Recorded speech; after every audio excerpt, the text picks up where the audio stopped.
Aloha mes amis, le développement personnel a une très mauvaise image. C'est complètement burk dans la tête de beaucoup de personnes, car en fait ils ne savent pas vraiment ce que c'est. À la fin de cet épisode, bien plus léger que d'habitude, tu auras des réponses aux jugements blessants que tu as pu entendre, et surtout tu sauras éviter les dangers de ce domaine. Si jamais tu ne me découvres qu'aujourd'hui, dans environ 10 minutes, il est fort possible que tu aies envie de reprendre mon podcast depuis le début, de t'y abonner, et sûrement de le partager un peu partout. Si jamais tu m'écoutes depuis longtemps, ne t'inquiète pas. On va refaire une passe sur l'état d'esprit nécessaire pour profiter au mieux de ce que je te raconte toutes les semaines. Aujourd'hui, on ne parle pas de comportement bienveillant, d'axes de réflexion très riches, et je ne vais pas te narrer d'histoire. Donc ne ferme pas les yeux, mais ouvre bien les oreilles. Bienvenue à toi, tu es sur le podcast Dépasse-toi. Je suis Sylvain Viens et je partage avec toi tous les sujets qui m'ont permis et qui te permettront d'atteindre une vie riche, épanouie et pleine de sens. Si tu veux profiter de chaque épisode dès qu'il sort le mardi, je te conseille de t'abonner via ton lecteur de podcast. Et surtout, tu peux le partager aux personnes à qui tu tiens et qui pourraient aussi en bénéficier. Et pour aller encore plus loin avec moi, tu peux te rendre sur mon site sylvainviens.com et t'inscrire à la newsletter. Aujourd'hui, à travers cet épisode, je vais revenir sur les croyances du développement personnel. Parallèlement, je vais essayer de répondre à Benjamin, qui m'a dit avoir une grande envie de partager mon podcast sans réussir à le faire. Je te comprends tout à fait, Benjamin. Partager des épisodes pour aider les gens à adopter une vie plus saine ou plus riche, ça veut dire que tu pars du postulat qu'ils pourraient en avoir besoin. Mais ça veut aussi et surtout dire que tu tiens à eux et que tu peux mettre en avant cet élément-là. Tu le fais pour eux et parce que tu penses que ça peut leur apporter quelque chose. Je suis d'accord à 10 000% avec toi. C'est moins facile de partager mon podcast que de partager un avis sur une série Netflix. Mais ça doit pas t'empêcher de le faire. Comme je le dis dans la séquence de fin, à chaque fois que tu partages, potentiellement tu aides quelqu'un. Car sans toi ou sans vous tous qui m'écoutez, ces épisodes n'existent pas. Ça serait juste une sorte de monologue devant un micro et ça n'aiderait que moi. Donc merci à tous ceux qui partagent. Juste avant de commencer, une seconde remarque. J'ai encore revu mon programme. Je sais que j'avais prévu de parler du minimalisme. Mais si tu me connais, tu sais que chez moi, je change aussi souvent d'avis et que j'adapte le contenu en fonction de ce que j'ai envie de te transmettre. Donc la semaine prochaine, promis, on parlera du minimalisme. Et ce qui est bien, c'est que ça va te laisser une semaine pour bien comprendre le fait que se comparer aux autres n'est pas souhaitable dans ta vie. Allez, c'est parti. Donc j'ai repris plusieurs croyances relatives au développement personnel et j'ai gardé la principale pour la fin. Tu comprendras ou je te rappellerai pourquoi, quand on essaie de se développer ou de s'épanouir, c'est tout sauf égoïste. Et pourquoi ce podcast, d'après moi, ça apparente plus à une philosophie de vie plutôt qu'à une passion ou un hobby. La première phrase que tu as pu entendre, c'est celle-ci. Le développement personnel, c'est du bullshit, du temps perdu. Laisse tomber, c'est juste une mode. Le développement personnel, ce n'est pas une mode. Peut-être que le terme l'est et peut-être qu'on en parle plus de nos jours parce que les gens recherchent à avoir du sens dans leur vie. Mais on doit pouvoir trouver du développement personnel dans les grottes les plus anciennes. Connais-toi toi-même. C'est ce que disait Socrate il y a quasiment 2 millénaires. Il y a plus de 2 millénaires, il y a quasiment 3 millénaires. Alors est-ce que c'était de la psychologie, de la sociologie ou de la philosophie ? Je ne sais pas vraiment. Franchement, j'en ai aucune idée. Tout ce que je sais, c'est qu'en faisant du développement personnel, tu apprends à te connaître par toi-même, à identifier et calmer tes peurs, à lister et à dégommer toutes tes croyances. Et surtout, tu vas comprendre ce qui te fait vibrer et pourquoi certains sujets vont résonner en toi et pourquoi ça va te donner envie de les travailler. La seconde croyance, arrête, tu es trop jeune pour écouter ça. Ou au contraire, fallait se réveiller avant, tu changeras plus en écoutant ça. Le développement personnel, c'est pas que pour les vieux ou les quarantenaires. Et je me permets d'utiliser ce terme-là parce que j'ai des cheveux relativement grisonnants. Et surtout, j'ai pas mal de souvenirs maintenant sur le visage. Et je dis pas des rides, des souvenirs sur le visage comme le dit ma petite fille. Si tu as 18 ans aujourd'hui, je trouve ça génial que tu te poses déjà ces questions.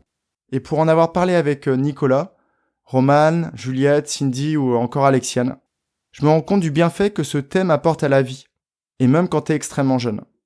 Donc non, le sujet n'est pas réservé aux seniors, qui se sont perdus dans la vie, mais il est clair que Sylvain, pas moi mais un autre, Bertrand, Sophie et tous les autres qui m'ont contacté m'ont confirmé que les épisodes sont en train de les aider à tracer aussi ce chemin. La troisième croyance, fais gaffe, c'est super dangereux comme domaine. J'aimerais te dire que non, mais malheureusement c'est le cas. Le développement personnel, attention, c'est plein de gourous et de charlatans. Certains le font volontairement et d'autres sans réelle conscience de ce qu'ils font. La première catégorie, ceux qui le font de manière inconsciente, c'est parce qu'ils pensent que leur chemin, le chemin qu'ils ont tracé pour eux-mêmes, sera la clé pour tout le monde. Or, c'est à toi de te faire ta propre boîte à outils. C'est à toi de choisir quels sont les sujets qui vont t'aider.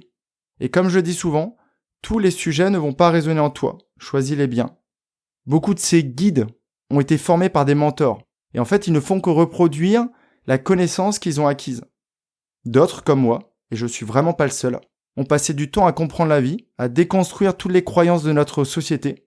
Et quelquefois, c'est sur le chemin du retour d'une méditation en pleine nature qu'ils voient une limace et qu'ils pensent à une idée qui pourrait aider les gens autour d'eux et d'avancer sur leur propre chemin.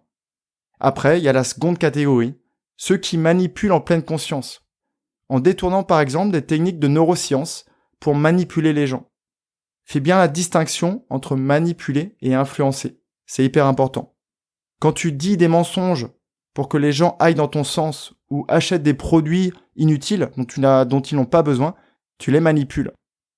Quand tu les invites à réfléchir ou tu leur suggères des idées, tu les influences. Et ça n'a rien à voir. Si demain quelqu'un te dit que tu as 15 minutes pour avoir la dernière place de sa formation, c'est souvent faux. C'est sûrement leur petit loup noir qui parle à leur place. Malheureusement, tout le monde n'a pas les mêmes valeurs et n'a pas cette valeur respect, partage et transmission. Les moteurs de mon podcast. Une quatrième croyance, genre tu vas devenir plus belle ou plus riche avec ce podcast. Merci du partage, mais désolé, je l'écouterai pas. Je crois pas au compteur de bonnes aventures. Le développement personnel, ça n'a rien de magique. Et je l'ai dit plusieurs fois et je le répète encore une fois. Avant de pouvoir créer tous ces épisodes, j'ai lu beaucoup d'ouvrages, j'ai analysé ma propre expérience, j'ai échangé avec mon entourage, je les ai aidés aussi à résoudre des problèmes. Donc aujourd'hui, ce que je te transmets, ou ce que je te propose dans les épisodes, ça n'a rien de magique. J'ai pas de baguette magique, et je peux t'assurer que tu n'en as pas besoin. Au fond de nous, on a tous des ressources. Il faut juste réussir à les identifier et à les activer. Le développement personnel, ça demande d'être appliqué, d'être régulier. C'est plus fun de regarder du Netflix que de tester la méditation ou d'essayer de travailler ses émotions. Pour certains épisodes, tu vas devoir les écouter plusieurs fois, ou tu vas devoir relire plusieurs fois la newsletter que je t'envoie. Il faudra peut-être aussi que tu testes plusieurs fois les sujets ou les exercices dont je vais te parler. Je te conseille quand même, si tu me découvres aujourd'hui, d'écouter tous les épisodes, même quand le titre ne te parle pas. Pas pour que mes statistiques explosent, je m'en moque, mais parce que quelquefois, je vais juste poser un peu de terreau ou un peu d'eau sur ta petite graine. Et même si le sujet ne te parle pas, potentiellement dans quelques semaines ou quelques mois, tu pourras en récolter les fruits. Le développement personnel, ça peut être violent. Alors violent, c'est pas forcément le bon terme, mais plutôt impactant. Et dans ce cas-là, oui. Quand on parle de communication bienveillante, de richesse de relations, tu vas peut-être te rendre compte que certaines personnes autour de toi sont toxiques, ou qu'elles parlent de manière très violente. Potentiellement aussi, elles mangent ton énergie. Tu vas peut-être aussi te rendre compte que tes études ou ton job n'est pas en phase avec tes valeurs, et que ce que tu recherches réellement dans la vie, ça n'a rien à voir. Et tu vas peut-être aussi te rendre compte que tes habitudes de vie sont mauvaises, ou sont pas très efficaces, que ton petit loup noir est bien trop présent, ou bien trop puissant par rapport à ton loup blanc. Donc oui, le développement personnel, c'est très impactant, mais dis-toi qu'en constatant tout ça, ça va te permettre de définir des axes d'évolution dans ta vie, et c'est ça qui est génial. Une autre croyance, le développement personnel, c'est sans fin. Pars pas là-dedans, tu ne t'en sortiras jamais. Alors je sais pas vraiment quoi répondre à cette question, ou plutôt quel terme utiliser. Est-ce que c'est malheureusement ou heureusement? Donc oui, c'est très long, mais grâce à mes épisodes, tu pourras évoluer tout au long de ta vie. En fait, cette question, tu vas l'oublier, car tu vas prendre du plaisir sur le chemin. J'ai souvent pris cette image. Le plaisir se prend sur le chemin et non à l'arrivée, car tu ne sais pas où, et surtout tu ne sais pas quand tu y arriveras. Apprendre à accueillir tes émotions, apprendre à communiquer avec bienveillance, apprendre à te créer le cadre de vie qui te fait rêver, apprendre, grandir, continuer d'évoluer. La seule certitude est que ces épisodes ne sont pas pour les personnes qui se complaisent dans leur situation ou qui ne pensent pas avoir le temps pour les écouter. Une autre croyance, je te savais égoïste, mais consacrer autant de temps par semaine à ce sujet alors que tu as des enfants, une femme, un travail et plein d'autres trucs à faire, je ne comprends pas. Tu te rends compte que c'est une pratique qui est hyper égoïste? Sur ce sujet, je ferme la porte tout de suite. J'avais déjà pris cet exemple dans mon introduction il y a environ 5 mois. Mais dans les avions, quand il y a une dépressurisation, tu mets le masque à oxygène avant de penser à qui que ce soit. Car si tu black out, tu risques de mourir et de ne pouvoir sauver ton enfant ou ta conjointe, ou même ton voisin, un inconnu. Une phrase que tu dois garder en tête toute ta vie, et que je garderai en tête toute ma vie. Tu ne pourras aimer les autres d'un amour véritable que quand tu t'aimeras vraiment. Et c'est pour ça que j'insiste tant sur le sujet des rancœurs, faire de la place dans ton cœur, de l'estime quand je parle de l'estime de soi, ou de l'accueil des émotions.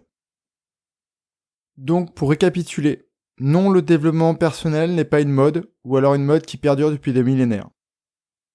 Il n'y a pas d'âge pour commencer à comprendre en quoi on peut évoluer ou grandir. Oui, tu peux tomber sur des personnes qui ne sont pas très bienveillantes, ou qui ne sont pas fiables, qui cherchent en fait à te guider sur un chemin qui n'est pas le tien et que tu n'as pas forcément choisi. Non, tu ne deviendras pas plus riche financièrement, ou plus belle physiquement, en m'écoutant. Oui, les épisodes peuvent impacter et influencer ta vie. Oui, c'est un processus qui peut prendre du temps, mais à travers mes épisodes, je te propose plein de raccourcis. Non, non. Et là, je suis ferme. Non. Il n'y a rien d'égoïste à essayer de s'améliorer pour rayonner autour de toi. J'espère vraiment maintenant que tu as bien compris en quoi le développement personnel peut t'aider dans la vie et que tu vas pouvoir maintenant le partager avec plus de fierté et avec plus d'entrain. Jeudi, dans la newsletter, pour chacune de ces croyances, je te donnerai 1 ou 2 conseils supplémentaires. Alors pas pour les dégommer, parce que je pense que on l'a déjà bien fait dans cet épisode, mais pour que ton parcours sur le chemin que tu es en train de te tracer soit encore plus rapide et plus efficace. C'est un peu comme si je t'aidais à mieux t'équiper, peut-être à avoir des baskets un peu plus résistantes, ou avoir un souffle plus efficace dans ta progression. Dans la semaine, je vais repasser pour te parler de la capsule sur la formation gratuite, que je vais sûrement intituler pour t'aimer encore plus. Elle est dans les starting blocks et elle est quasiment prête. En attendant, prends bien soin de toi et à très très très vite. Si cet épisode t'a appris quelque chose, n'hésite pas à en parler autour de toi. Dis-toi qu'à chaque fois que tu m'aides à le diffuser, tu fais tous les jours un peu plus pour aider tes proches et influencer positivement les gens qui nous entourent. Je te remercie très sincèrement pour ton écoute et je te souhaite vraiment le plus beau pour la suite.